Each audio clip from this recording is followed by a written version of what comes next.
Doctor Lohia को मानने वाले लोग भी ये मानेंगे कि डॉक्टर लोहिया ने जन सामान्य को भगवान श्री राम के आदर्शों पर चलने की प्रेरणा देने के उद्देश्य से प्रतिवर्ष रामायण मेले का आयोजन किया करते थे। डॉक्टर लोहिया का ही एक ये बयान था कि बाबर, गजनी, गोरी, औरंगजेब लुटेरे थे, रसखान और रहीम हमारे पूर्वज।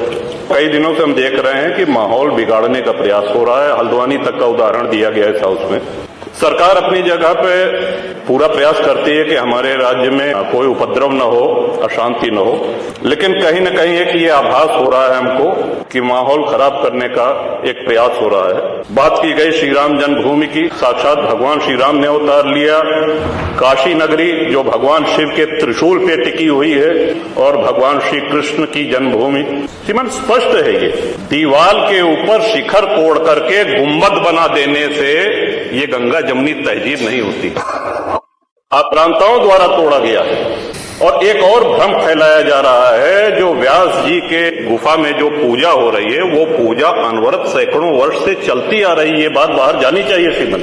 सन 93 में स्थानीय प्रशासन ने रोक लगाया। श्रीमन, उन पुजारी को भी हम प्रणाम करेंगे, 31 वर्ष जिन्होंने चाबी संभाल के रखी कि एक न एक दिन ऐसी सरकार आएगी कि ये ताला खुलेगा और इस चाबी क्या होगा।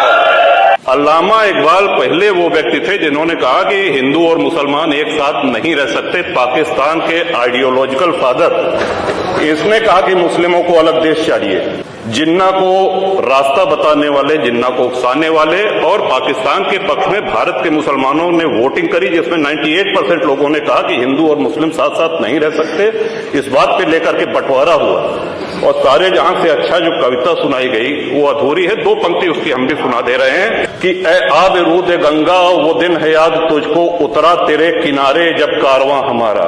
कि गंगा के वो मैदान तुमको याद है जब हमारा कारवां उधर से आक्रांताओं का कारवां आया था। चीनो अरब हमारा, हिंदुस्तान हमारा, मुस्लिम है हम, वतन है सारा जहां हमारा। ये है, ये तरानाए मिल्ली की पंक्तियां हैं, अल्लामा इकबाल ने 1910 में लिखी थी। श्रीमान, जो भी संकट में आया उसको हमने अपनाया। कभी किसी हिंदू ने नहीं कहा कि हम मुसलमान के साथ नहीं रह सकते। अगर बाबर और औरंगजेब की अनुसरण करेंगे, उनका अनुकरण करेंगे, तब तो शांति की कोई गारंटी नहीं।